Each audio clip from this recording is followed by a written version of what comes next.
talons fesses? Amine et Salomé ne se connaissent pas et pourtant ils forment un duo. Amine, venu de Villers-la-Montagne près de Longwy, participait au Critérium national d'athlétisme organisé ce mercredi au CPO, le centre de préparation omnisport de Vittel, par le comité régional handisport Grand Est, à destination de jeunes déficients visuels venus de toute la France.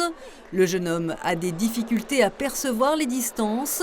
Alors pour l'aider, Salomé, étudiante en licence TAPS des sciences des activités physiques et sportives, est là pour le seconder.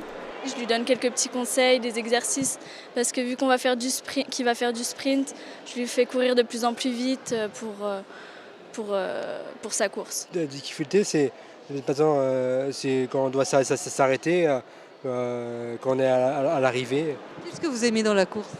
Le sprint, l'endurance. Et c'est ainsi que se seront formés de nombreux tandems comme Morgane, originaire de Marseille. Ce jeune non-voyant, avant sa course, s'entraînait avec Marjorie, elle aussi future professeure de sport. Un simple lien au propre comme au figuré les unissait. Oui, c'est important de nouer des liens pour ensuite se connaître de plus en plus, pour arriver à se coordonner pour courir. Je le guide quand il dévie un petit peu ou pour aller plus vite.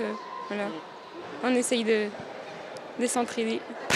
Cette compétition d'athlétisme est inscrite au calendrier de la Fédération française handisport, soutenue par la mairie de Vittel, le département et la région, qui y voient un symbole d'une société plus inclusive. On le voit bien parce qu'il y a ces jeunes déficients visuels qui viennent de toute la France pour faire de la compétition également. Mais on a les étudiants de Nancy qui sont là pour les accompagner, pour les guider. Et donc c'est un beau symbole d'inclusion du sport où on peut montrer que tout le monde peut faire du sport aujourd'hui. L'intérêt, c'est de voir des jeunes qui vont s'exprimer à travers le sport, qui vont avoir la sensation de faire du sport exactement comme les autres, parce qu'ils savent qu'ils ont leur place dans une compétition, qu'ils savent se comporter en compétiteurs et bien souvent en athlète.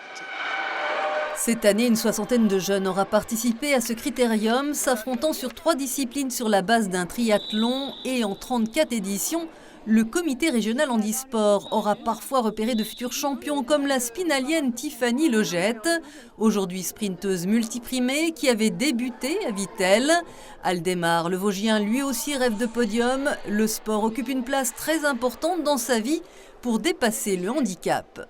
D'ailleurs, j'encourage tout le monde qui font du sport à en faire beaucoup. Gros respect à tout le monde, ceux qui le font. Ce qui me plaît le plus, ce qui est le plus chaleureux pour moi, c'est qu'il y a de l'ambiance et qu'il y a beaucoup de monde. En fonction de son âge et de son handicap, chaque compétiteur était noté selon sa performance. Et si, selon la formule consacrée, l'important était de participer, à l'heure de réaliser son 50 mètres, Morgane lui aura devancé tous ses concurrents.